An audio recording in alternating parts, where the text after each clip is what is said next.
today's video is gonna be a little different.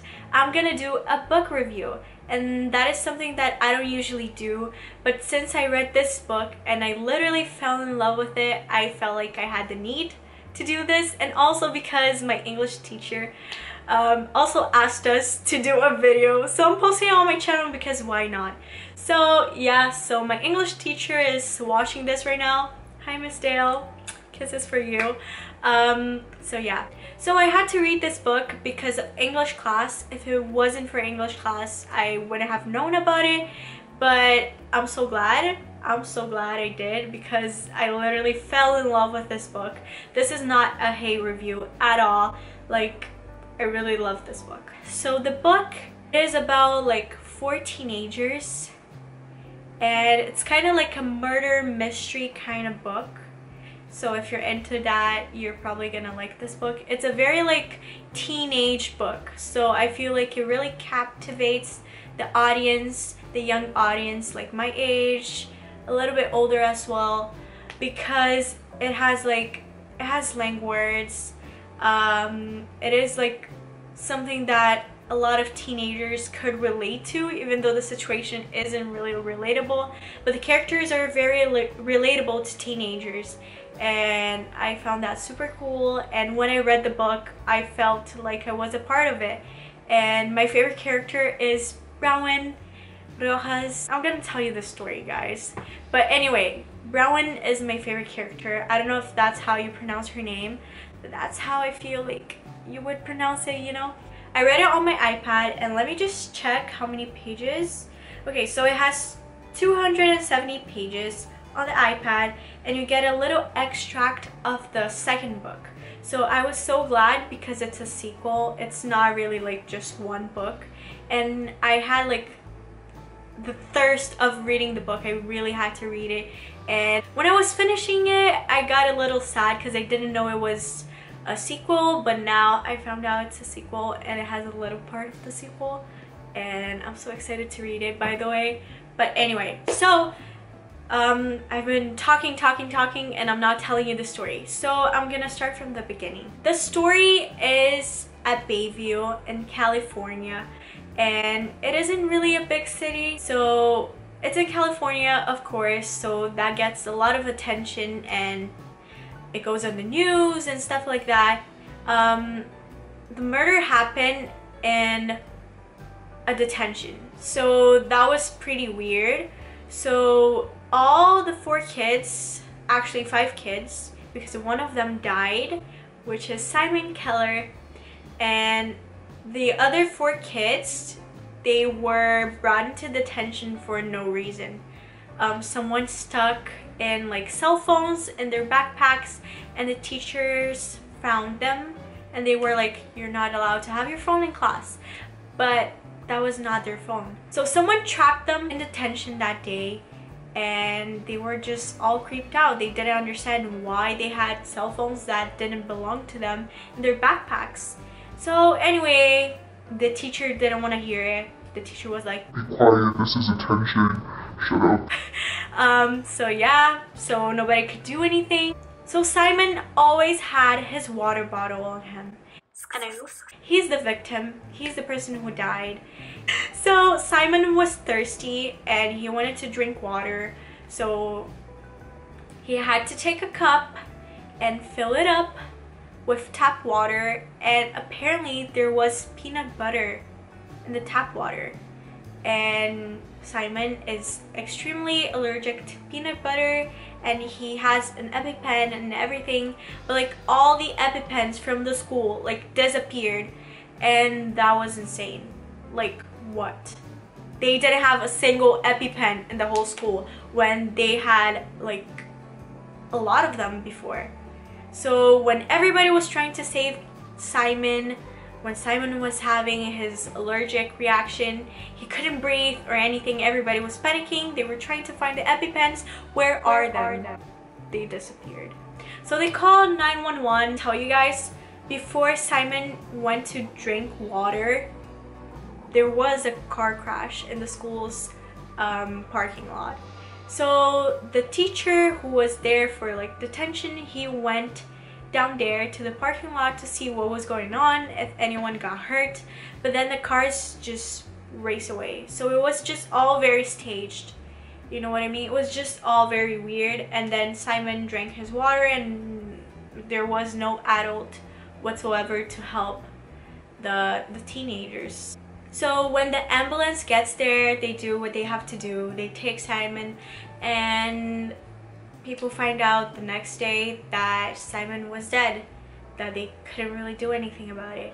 And it was just all very scary for all the characters.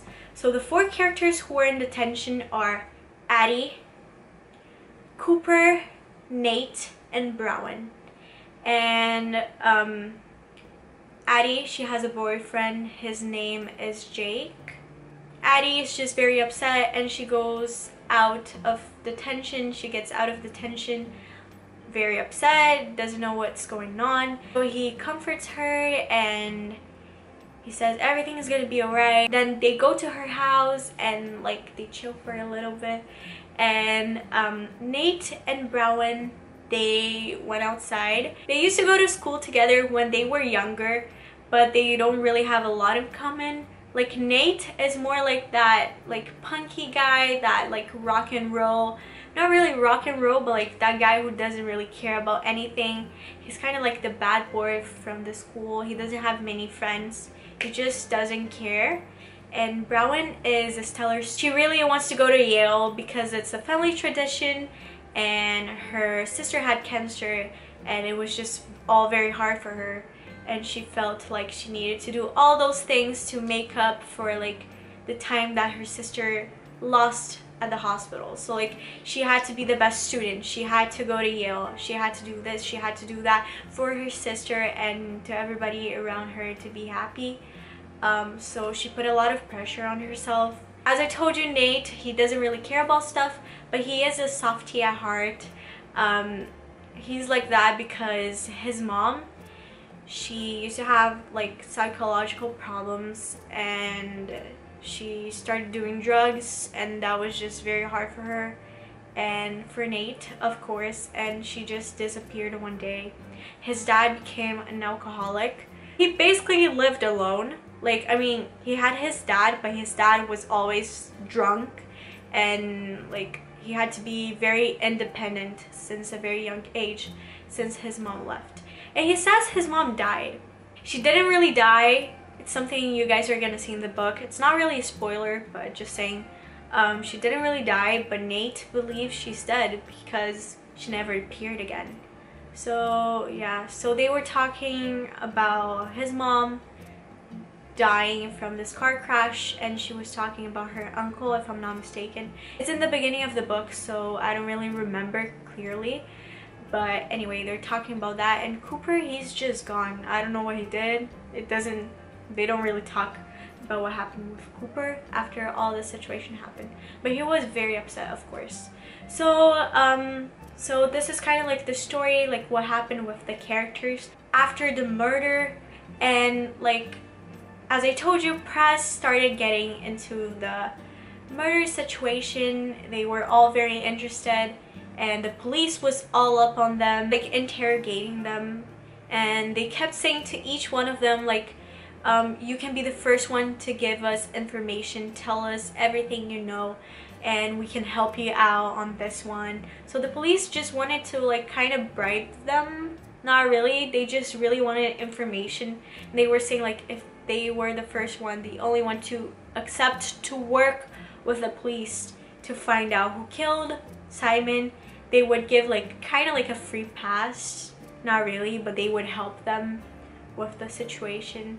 So it was just all very weird from the police. They wanted to put everybody against each other. None of the 4 were really friends. They all had their own friend group. They were kind of like, you know, Nate didn't have a lot of friends. Brown had her nerdy friends, let's say. And Abby and Cooper, they were part of the same friend group, but they didn't really talk that much together.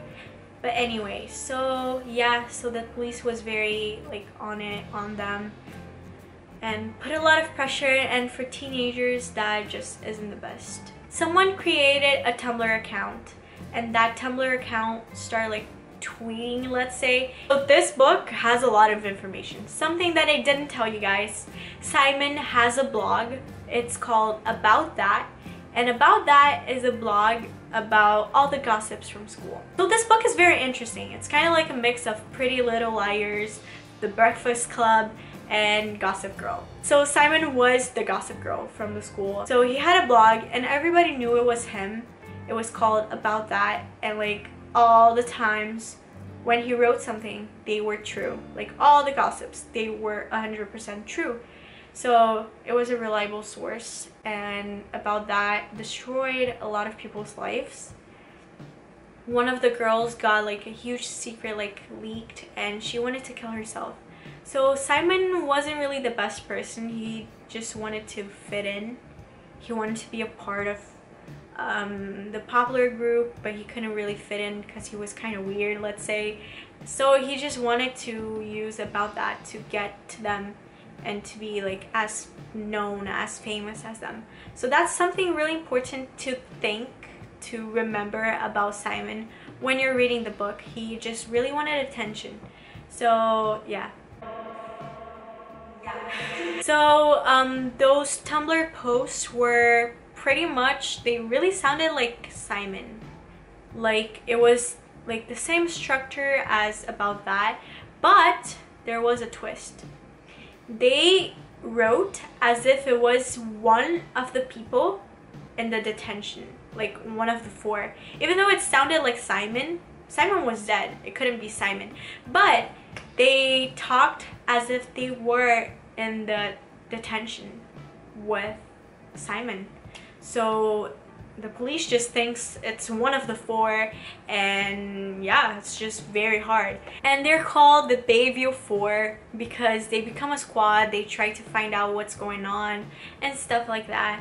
But guys, I'm gonna let you guys read the book to find out more about it. I know I'm not the best like storyteller. I'm just saying everything I know about the book, the things that really like made me excited to read it. But this is like basically the story of the book. So anyway, something else that I loved about this book is the romance that we have between Rowan and Nate. It's literally that romance that you don't expect at all, and it's just very sweet because Nate really needs that type of person in his life, because he goes around with girls, he does stuff, and he doesn't really commit to anyone because nobody really stayed in his life, you know what I mean? So Rowan was like a light in his life, and Rowan was there for him. Rowan's lawyer told her that she couldn't really contact any of the three, I mean, because that could prove her guilty, as if it was like a plan or whatever. So her and Nate, they decided to have burner phones, and with those burner phones they would call all night and watch a movie, and that is just so sweet. Like, it's so sweet. Nate is not really the type of guy for a girl like Rowan, because Rowan is kind of like that perfect girl who gets stellar grades, that like amazing student, and Nate is just like, I don't care. But they're the perfect couple. Like, it's so cute, and I don't know, they just have this chemistry that you can't even explain, and it's just very emotional. It's like very hard. Like, I cried, man. I cried reading the book a couple times, because it gets into your feelings, and you have to let yourself get into the book. You have to let yourself like be a part of the book, you know what I mean? I feel like when I read books, I really get into them, and I feel like I'm one of the characters. And yeah, there's always one character that you relate to the most.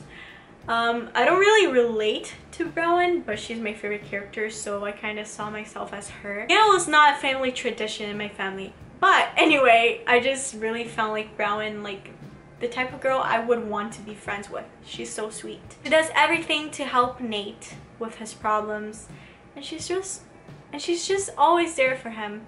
Like, things are hard, man. They are really hard. Like, and Noah just like pushes her away sometimes, because he's like that. And like Brahma is like, no, I'm gonna help you out. She insists she wants to be with him.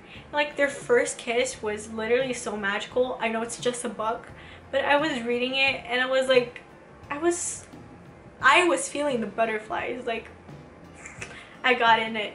And yeah, so oh, something really important about the book, the structure. The structure blew my mind. It's so amazing. It is so well structured. It is like first person. It's as if it was a diary, but it's like every character talks, like every character narrates the story. So so there's a section, like for example in a chapter, I think there are two characters, that sometimes just one character because they talk a lot, but like most of the times it's like two characters talk in a chapter, and it's literally written like the character's name, like Nate, and it's as if he was telling the story. So that's pretty cool because you get to see the point of view of each character. So that's really nice, because or else you would be lost. This book has so much information. Very difficult book to read if you're pretty young. I feel like the age to read this book would be 13 to even like 30 if you want, 40, it doesn't really matter. But it is a book that I see mostly for teenagers, but I feel like younger than 13, even 13, you would be a little lost. I'm 14, I'm not saying that I'm super old, but like it has a pretty good vocabulary. It's like there are some things that I didn't really know that I had to search up, but overall it is a pretty familiar vocabulary. It was pretty good, but it has a lot of information, so that is pretty hard to understand, and you have to pay a lot of attention to the book because it has a lot of details and you can't really miss out on anything.